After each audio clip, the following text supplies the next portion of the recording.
श्री शिवाय नमस्तुभ्यम दोस्तों, हर हर महादेव, जय महाकाल। मैं प्रतिभा शर्मा एक बार फिर से स्वागत करती हूँ आप सबका मेरे यूट्यूब चैनल पर। और यहाँ पर मैं बताने वाली हूँ बहुत ही प्यारा सा, बहुत ही छोटा सा 2024 श्राद्ध पक्ष का बहुत ही प्यारा सा अचूक उपाय दोस्तों। तो अगर आप भी अपने घर में परेशान हैं, आप भी अपने घर में बीमारियों को लेकर के परेशान है, कोई भी व्यक्ति जो है वो आपके घर का बीमार है, छोटी बीमारी हो या बड़ी बीमारी हो, चाहे वह सर्दी जुकाम हो जो उसको बार बार होता रहता है, या पेट की बीमारी हो, या इससे भी बड़ी बड़ी कैंसर, टीबी जैसी कोई बीमारी हो, तो ऐसे किसी भी बीमारी का इलाज जो है वो पूज्य गुरु जी ने अपनी कथाओं के माध्यम से बताया है। गुरु जी कहते हैं अपने शब्दों में कि विष्णु पुराण और शिव पुराण में लिखा है। यह जो उपाय है ये गुरु जी भी अपने मन से नहीं बताते हैं, जो भी कुछ है वो आपको रेफरेंस देते ही है। तो अगर आप में से किसी को ऐसी शंका होती है तो आप देख सकते हैं कि विष्णु पुराण और शिव पुराण में ऐसा लिखा हुआ है कि गुरुजी ने कहा है कि अगर आपके घर में कोई व्यक्ति है जो बार बार बीमार पड़ता रहता है या बहुत सालों से बीमार पड़ा हुआ है, वो चाहे बच्चा हो, बड़ा हो, बूढ़ा हो, कोई भी हो, या बीमारी उसकी कोई भी हो, छोटी से छोटी बीमारी हो या बड़ी से बड़ी बीमारी हो, कोई भी बीमारी उसको बार बार लगती रहती हो, तो आप इस उपाय को अवश्य कीजिए। बहुत ही सरल, बहुत ही आसान सा उपाय है। आज यानी कि शुक्रवार के दिन, 10वीं तिथि के दिन अगर आपने इस उपाय को किया तो आपको बहुत जल्दी इसमें लाभ मिलेगा। आपने करना क्या है, आपने आटे का एक चौमुखी दिया तैयार करना है। चौमुखी दीपक सभी को पता है कि कैसा होता है। चौमुखी मतलब जिसके 4 मुख होते हैं, और बत्तियां भी आपको क्रॉस करके रखनी होती है, जैसे कि 4 दिए की जो बत्तियां हैं वो बन करके तैयार हो जाए। तो आटे का आपको एक चौमुखी दीपक करना है। और इस उपाय को ध्यान रखिएगा दोस्तों, सिर्फ और सिर्फ आज के दिन शाम को करना है आपको, ठीक है। तो शाम के दिन इस उपाय को आप करेंगे 6 से 6:30 के बीच में, ठीक है। एक आटे का चौमुखी दीपक बना लीजिए, और इस दीपक में आपको क्या डालना है, बहुत सारी जब हम दीप जलाते हैं तो उसमें तेल डालते हैं, घी डालते हैं, लेकिन इस दीपक में आपको 2 अलग अलग चीजें मिक्स करनी है। जी हाँ दोस्तों, 2 तेल एक साथ आपको इसमें मिक्स करने हैं। पहला जो है वो आपको लेना है तिल का तेल, जो कि पितरों के निमित्त माना गया है, पितरों के लिए बहुत ही जरूरी माना गया है। तो यहाँ पर हम तिल के तेल का प्रयोग करेंगे। साथ ही साथ इसी दीपक में आपको डालना है सरसों का तेल। तो 2 दीप जो है वो तेल आपको इस दीपक में मिक्स करने हैं, तिल का तेल और सरसों का तेल। परंतु अगर आपको तिल का तेल ना मिले तो आप किसी एक तेल से भी इस दीपक को प्रज्वलित कर सकते हैं। तो आपने चौमुखी आटे का दीपक तैयार कर लिया, उसके अंदर आपने तेल भर लिया।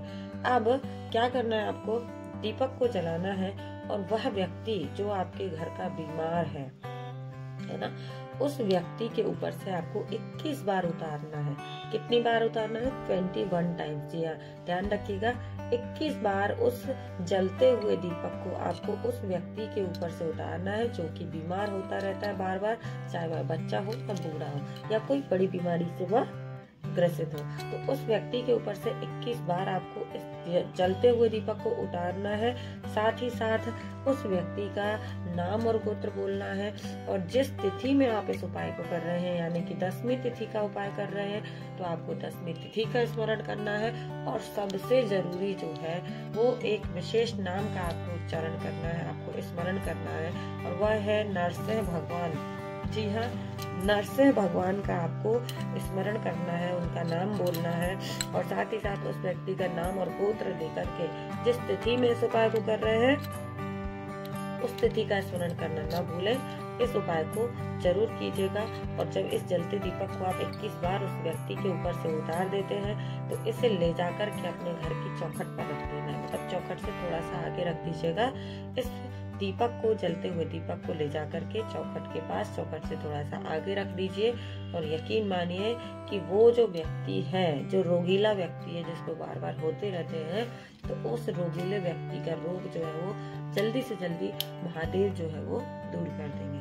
देखिए दोस्तों, सबसे बड़ी बात यह है कि जब भी आप कोई उपाय करते हैं तो आपने सिर्फ इस बात का ध्यान रखना है कि जो आपकी श्रद्धा होती है ना, उसमें बहुत ताकत होती है। अगर आपको ऐसा लगेगा कि ये सब फालतू है, इससे कुछ नहीं होता है, तो आपका कभी भी कोई उपाय फलीभूत नहीं होगा।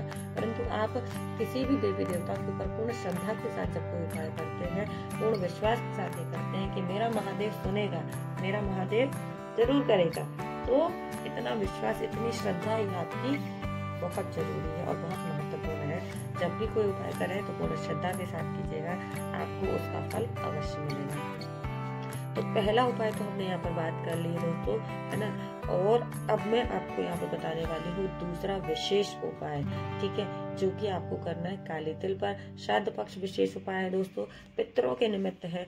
सभी को पता है कि गाय, कौआ जो होता है ये पितरों के निमित्त माने गए हैं। वैसे ही 3 वृक्ष जो है वह पितरों के निमित्त माने गए हैं, पितरों के समान माने गए हैं। तो इस जो है श्राद्ध पक्ष में आप जरूर से ये उपाय को कीजिए। बहुत सरल, बहुत आसान सा उपाय है। चलिए बात कर लेते हैं दूसरे उपाय की।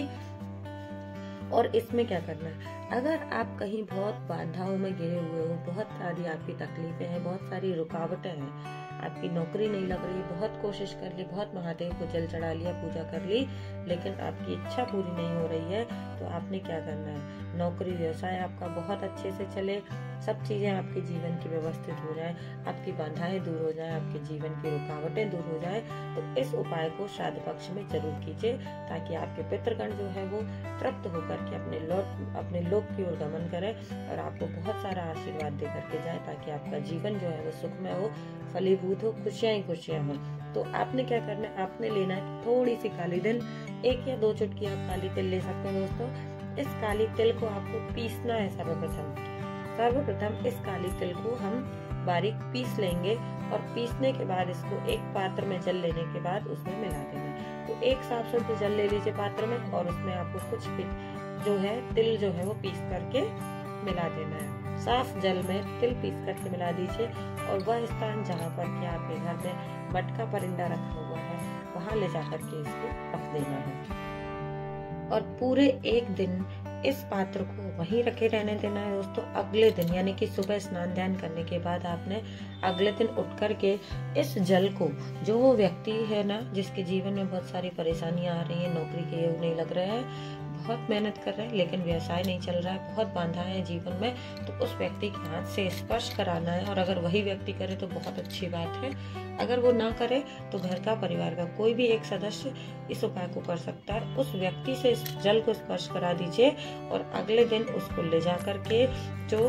हमारे पितृ के तुल्य वृक्ष है, जैसे कि पीपल का वृक्ष है, बरगद का वृक्ष है और बेल पत्र का वृक्ष है, किसी भी एक वृक्ष के नीचे ले जा करके दोस्तों आपको इस जल को समर्पित कर देना है। महादेव का नाम लेते हुए, स्मरण करते हुए अपने पितरों का, उनसे अपनी इच्छा मनोकामना कहते हुए कि हे पितृगण, हमारे जीवन में जो बाधाएं आई है, हमारे जीवन में जो रुकावटें हैं उनको दूर कीजिए, अपना आशीर्वाद, अपना आशीष हमें प्रदान कीजिए, ताकि हमारे घर में, हमारे जीवन में खुशियों का प्रवेश हो और हमारी जो बाधाएं वो दूर हो, हमारे नौकरी के योग हो। ऐसा पूज्य गुरु जी ने कहा है कि पितृ पक्ष में अगर आप इस एक उपाय को कर लेते हैं तो आपके पितृगण अत्यंत प्रसन्न होकर आपको सहर्ष बहुत सारा वरदान और बहुत सारी खुशियां प्रदान करके अपने लोक की ओर गमन करेंगे। अगर आपकी जो व्यवसाय नहीं चल रहा है, आप जो बहुत कोशिश कर रहे हो, आपकी नौकरी नहीं लग रही है, आपकी रुकावटें हैं जीवन में, तरक्की नहीं हो पा रही है आपकी, ये सारी चीजें जो है वो दूर होंगी और जल्दी से जल्दी अच्छे योग बनेंगे, आपकी नौकरी के योग बनेंगे। बस पितरों के निमित्त इस उपाय को आप कीजिए और आपको इसका लाभ अत्यंत प्राप्त होगा और बहुत जल्दी आपको इसका जो है वो लाभ मिलेगा। तो दोस्तों उम्मीद करती हूँ कि पूज्य गुरु जी की कथा को सुनकर, वीडियो के माध्यम से अपने शब्दों में छोटे छोटे से उपाय जो मैं आप तक पहुँचाने की कोशिश करती हूँ, ये सब आपके लिए लाभदायक होते होंगे। वीडियो थोड़ा सा भी अच्छा लगता है तो लाइक करें, चैनल को सब्सक्राइब सभी को करना है और बेल आइकन को प्रेस करना ना भूलें, ताकि आने वाले हर एक वीडियो का नोटिफिकेशन आपको समय से मिलता रहे। दोस्तों कमेंट में महादेव का एक नाम जरूर टाइप करें और पितृदेव को अपना जरूर पूजें। ये 16 दिन समाप्त होने के बाद अगले साल ही आपको ये मौका मिलेगा, तो जो है वो अभी है, इसका उपयोग कीजिए। मिलेंगे दोस्तों अगले वीडियो में फिर नई जानकारी के साथ। तब तक के लिए आप सब स्वस्थ रहें, खुशहाल रहें। ईश्वर से ऐसी कामना करते हुए, अपने पितृगणों का ध्यान रखते हुए जितनी हो सकती है उनकी सेवा कीजिए, उनका आशीर्वाद प्राप्त कीजिए, क्योंकि अब अगर आपको मौका मिलेगा तो फिर अगले साल ही मिलेगा। 16 श्राद्ध अगले साल ही आएंगे, इस साल जो मौका गया तो दोबारा नहीं मिलेगा। तो अगर आपके जीवन में भी कोई समस्या है तो उसका उपाय कीजिए। छोटे छोटे से उपाय महादेव के हैं जिनको करने से आपको बहुत लाभ मिलेगा। मिलेंगे दोस्तों अगले वीडियो में, तब तक के लिए श्री शिवाय नमस्तुभ्यम। हर हर महादेव, जय महादेव।